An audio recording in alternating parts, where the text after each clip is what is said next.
So as I was working on my book, it's this one paragraph that I've been dreading to write. And I had realized that basically you become what you see. You do what you see and not as you're told, right? So a lot of times we're always telling our kids what to do and how to do it, not realizing they're not going to listen to the words that are coming out your mouth. They're going to watch what you do, and that's what they're going to do. Because I had realized this is why a lot of times kids grow up and they become the very thing that they said that they weren't going to be. Oh, I'm not going to be like my mom. I'm not going to be like my dad. And they turn out to be like that because you become what you see. And it's subconscious.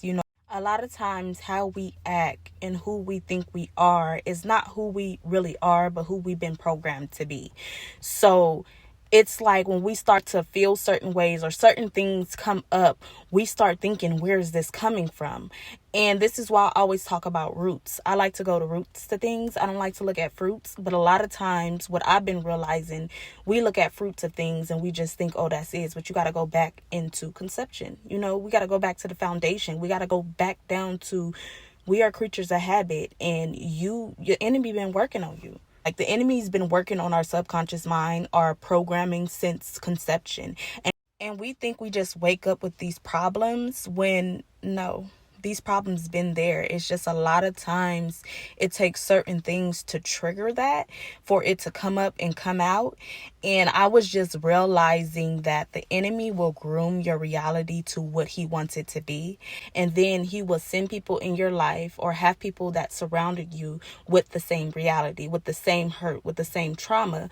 So as you're engaging with these people and you find yourself being close with somebody and you're talking about certain things and y'all click and y'all like, hey, I'm not the only one going through this.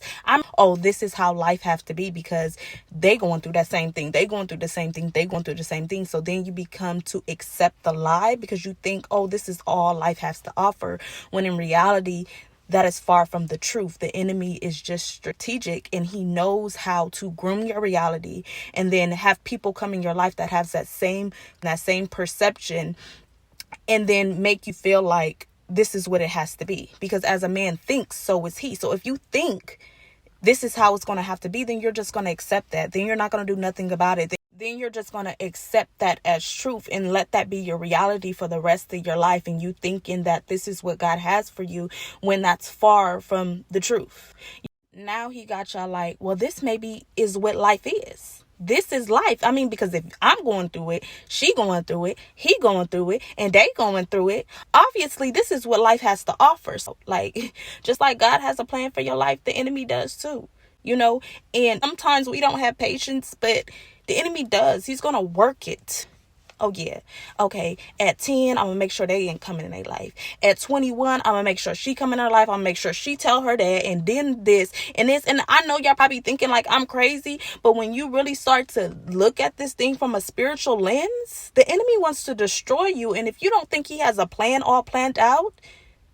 So I was working on that paragraph. I started to realize that you become the very thing you swear you don't want to be, because in certain situations you grow up and you experience and you like, oh, I don't want to go through that, and then you find yourself, going through the same thing or being the same person you vowed not to be.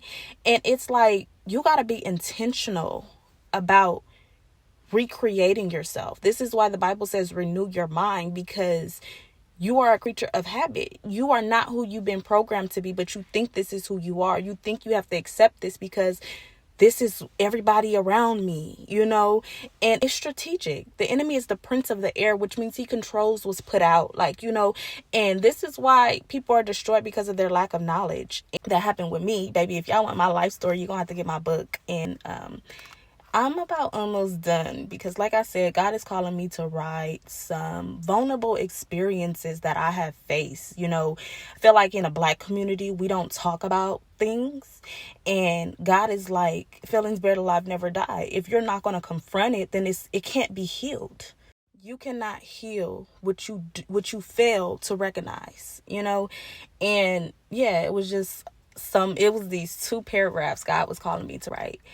And I was like, okay, I'm finally going to write it. So I've been writing them, and I just been in my feelings, but I just been looking at life from a different perspective. Going back, looking at life from a different perspective and looking at it, it just has me realizing, even just for my son, realizing like you ain't got to tell your kids nothing because they not going to listen. Just like you think about people don't listen to what you say. People watch you. People treat you how you treat yourself. That's what I realized. You treat people how to treat you, how you treat yourself.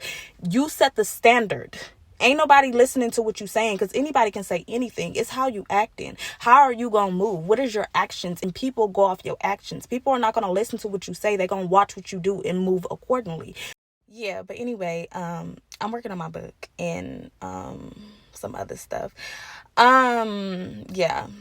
I just wanted to be vulnerable because my life is going to be on display anyway. My book, oh my gosh, God had me just exposing myself. And I know my haters going to love that because, baby, I exposed myself. I left nothing untouched. Like, yeah, I did it. Because at the end of the day, when you hide your sin, when you hide certain stuff you did, the enemy has one up over you. Then you can stay in the darkness. I'm going to bring my dark to the light. So when you speak on me, make sure you tell the person you're speaking to, I told you.